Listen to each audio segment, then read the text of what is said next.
السلام عليكم ورحمة الله وبركاته، أهلا بكم في فيديو جديد، والفيديو حرفيا هيكون أسطوري جدا. النهارده معانا لاعب 104 أسطوري هنستلمه، وكمان معانا أخبار أسطورية عن حدث الشتاء، وكمان حرفيا هنفتح باكجات وحاجات أسطورية كده كتير جدا هنعملها النهارده. ولكن قبل ما نبدأ بنتمنى إنك تصلي على أفضل خلق الله سيدنا محمد، وتذكر الله تحت في التعليقات، وتدعمنا وتضغط على الزر وننضم لعائلتنا عائلة الإذاعة وتشترك في القناة. وليتس جو على فكرة. وادي هنا على الإذاعة دخلنا على لعبة اف مول، وهنبدأ الأول في الأخبار، بعدها ندخل على تفتيح الباكجات. طبعا من الأخبار المهمة الموجودة معانا، طبعا غدا هينزل طبعا الاسبوع الثاني من حدث عجائب الشتاء او حدث الوينتر وندرز، وطبعا هتنزل لعبه جديده، ودي اللعبه اللي هتنزل الاسبوع الثاني ان شاء الله. يعني فيديتش وريكارد والناس دي كلها هتنزل، وكمان يعني كمان ممكن ينزل معهم تيري هنري، ولكن مش مؤكد. هو المفروض هو ينزل، هو في بيانات اللعبه والحاجات دي كلها، ولكن اللعبه ما اعلنتش ان هو ينزل في الاسبوع ده. ممكن ينزل معانا برضو عادي، اللعبه احيانا مش بتعلن على لعيبه وتنزل. فمعانا كل اللعبات دي ان شاء الله هتنزل غدا في حدث عجائب الشتاء، وكمان انت تقدر تاخدهم مجاني من كسب المعرض. طبعا برضو من الحاجات المهمه معانا هو انتهاء حدث عمالقه الكؤوس. حدث عمالقه الكؤوس هينتهي معانا ان شاء الله النهارده الساعه 3 الفجر بتوقيت مصر، والساعه 4 الفجر بتوقيت المملكه العربيه والسعوديه. هيخلص معانا حدث عمالقه الكؤوس. فانت لو ما خدتش لاعب بالنقط وكده خلي بالك، عشان النقط ده هتروح عليك غدا. ولو متبقى معاك نقط وانت اخترت اللاعب بتاعك، ممكن تاخد نسخ ماسكرانو من قسم المكافآت برضو. لعيبه يعني ب 20 نقطه تقريبا تقدر تاخد ماسكرانو وكده. فلو متبقى معاك نقط تقدر تاخد ماسكرانو. ولو ما خدتش حد اصلا الحق تاخد حد بسرعه، من يا اما من الفريق ايه يا اما من الفريق بي، لان النهارده هينتهي. وطبعا مكان حدث عمالقه الكؤوس، في اخبار بتقول ان في حدث جديد هينزل معانا غدا. يعني ممكن ينزل معانا حدث بكره، ولكن اللعبه ما اعلنتش عليه. يعني اللعبه يعني بنسبه 80% هو مش هينزل حدث بكره يعني، وبنسبة 20% ممكن ينزل حدث مكان حدث عمالقة الكؤوس. ولكن طالما اللعبة ما اعلنتش يبقى ما فيش احداث. ممكن ينزل ولكن بنسبة قليلة جدا، انه في حدث هيكون معانا موجود معانا بكرة. ممكن ينزل وممكن لا، ولكن الاغلبية طبعا انه مش هينزل معانا حدث بكرة. ولو نزل ان شاء الله بالكتير قوي بالكتير قوي هتلقى الساعة 9 الصبح هتلاقي فيديو موجود في القناة يشرح لك الحدث ويشرح لك كل حاجة.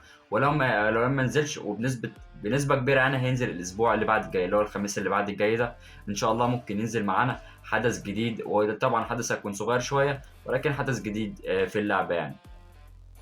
ندخل بقى دلوقتي على تفجير الباكجات. شفت اللعبه اللي انا وريتها لك دي، اللي هي اللعبه في الاسبوع الثاني من حدث عجائب الشتاء. طبعا اللعبه اول ما اعلنت على اللعيبه اعلنت كمان على كود مجاني. طبعا الكود ده انا بنزله على صفحتنا في الفيسبوك، هسيب لك اللينك تحت في الديسكربشن.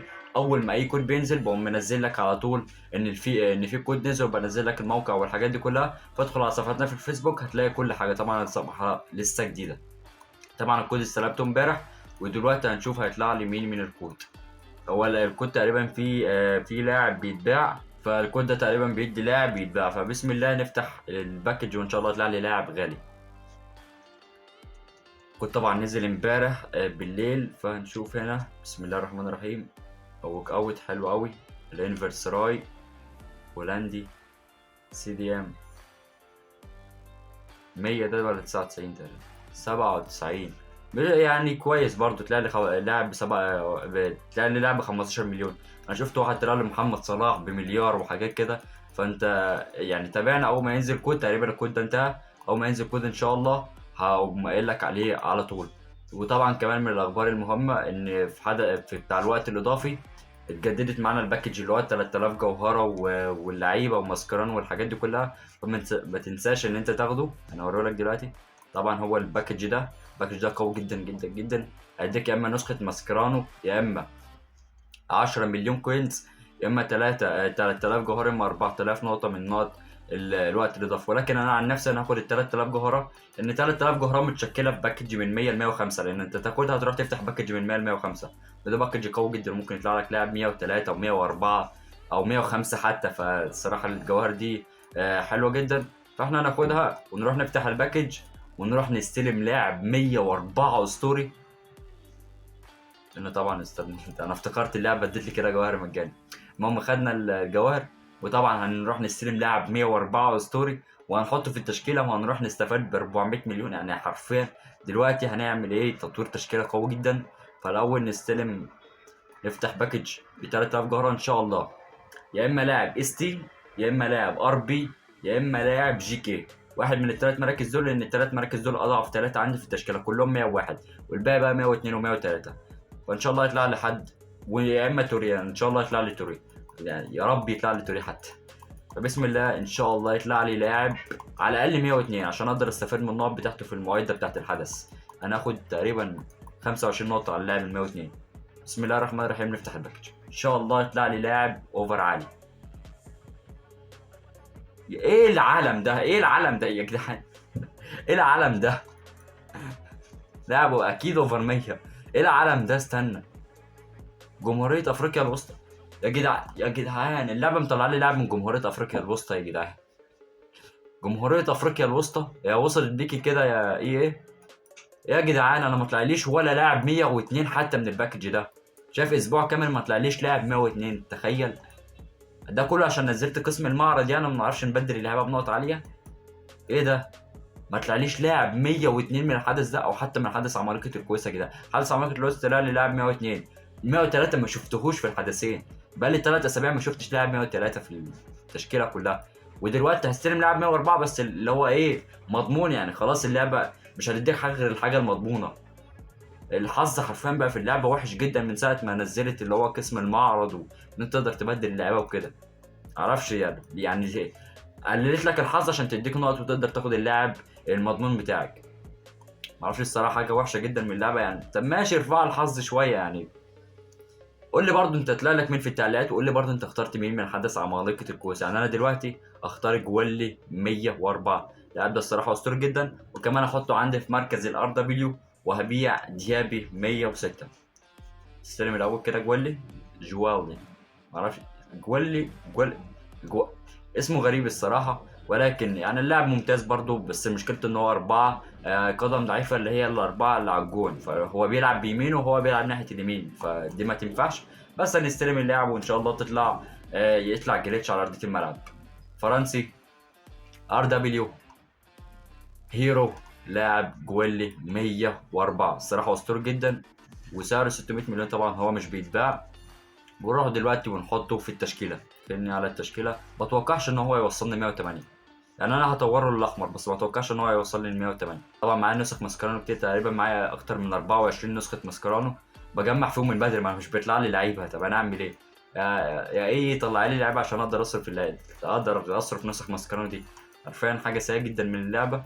ولكن طبعا ما احنا مستنيين بدايه السنه الجديده. في حرفيا حاجات اسطوريه تنزل مع بدايه السنه الجديده. يوم 9 يناير، يوم 9/1 الجاي هينزل تحديث كبير جدا جدا في اللعبه. هتعمل تحديث من متجر جوجل بلاي او من ابل ستور، فالتحديث ده هيكون قوي جدا. وطبعا ان شاء الله هنزل لكم فيديو عن التحديث ده. بس المشكله اليومين دول طبعا عندي امتحانات الثانويه العامه وكده، فمشغول الصراحه.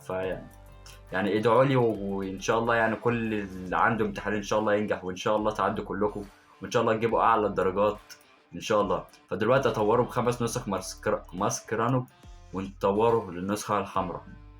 طبعا لاعب 104 من اقوى الاوفرات في اللعبه، وكمان ار دبليو ده حاجه اسطوريه جدا. كمان غدا في حدث الشتاء هينزل برضو لعيبه جديده، ونشوف انت يعني انت تجمع النقط في. طبعا بتكلم على حدث الشتاء. لو عايز تختار لاعب من قسم المعرض تجمع النقط لغايه اخر اسبوع، ما تختارش اي حاجه، لان انت ممكن تختار لاعب وبكره ينزل لاعب اقوى منه، والاسبوع الجاي ينزل لاعب اقوى منه. فانت حوش النقط، وفي الاخر خالص في اخر الحدث اختار اللاعب اللي انت عايزه من حدث البالون، من حدث الشتاء. طبعا ما اعرفش لا اعمله حدث البالون دور، ونديله النقط الترقيه. نبعت له كده، تعالى نقل التدريب، نقولهم بقى لجويلي، وهيكون معانا حرفيا اسطوري جدا على ارضيه الملعب. طبعا هجربه، ولو اسطوره اقول لكم ان هو اسطوره، لو حد عايز يشتريه بقى وكده. باي باي ديابي. الصراحه النسخه بتاعت ديابي دي قويه جدا، ولو اي حد ناقصه ار دبليو. ايه ده؟ انا عايز ده. انا عايز ده الصراحه. ديابي النسخه قويه جدا. لو حد ناقصه ار دبليو وعايز يشتري ار دبليو، انصحك بديابي. حرفيا اسطوري جدا. 400 مليون هتجيبه ماكس اوفر 106. الصراحه اسطوري. هو 169 في السرعه. ده ايه ده حمار وحش بيجري في الملعب. 169 في السرعه يا جماعه. ده ايه ده ليه؟ ازاي مين على كوكب الارض سرعته 169؟ ليه سرعه واحد يبقى 169؟ ده كمان لسه هديله اللي هي هكمله ال 25. تقريبا سرعته ممكن توصل لل 170 ولا حاجه، 170 سرعته ليه؟ حرفيا طاقته اسطوريه جدا. ودلوقتي خلاص كده اكتمل خط الهجوم بتاعي. يعني انا عايز الصراحه اغير موراتا، ولكن هو ماشي يعني ماشي معايا. وبرده التشكيله نقصت، التشكيله بقت 106. عشان انا كنت جايب ديابي ماكس، بس ده انا كنت 107 الاول. شيل ده، رجعت كده لل 107 الحمد لله. يعني ناقص هنا، رجعت لل 107. تشكيلتي عامله 8 مليار. قول لي برضه تشكيلتك عامله كام في التعليقات. قول لي تشكيلتك اوفر كام. وبس وكده رزقك، وصلنا لاخر الفيديو بتاعنا. بتمنى انك تكون صليت على النبي، ذكرت الله ودعمتنا ودوست على زر لايك وانضميت لعائلتنا عائله رزاق، اشتركت هنا في القناه. وجود باي.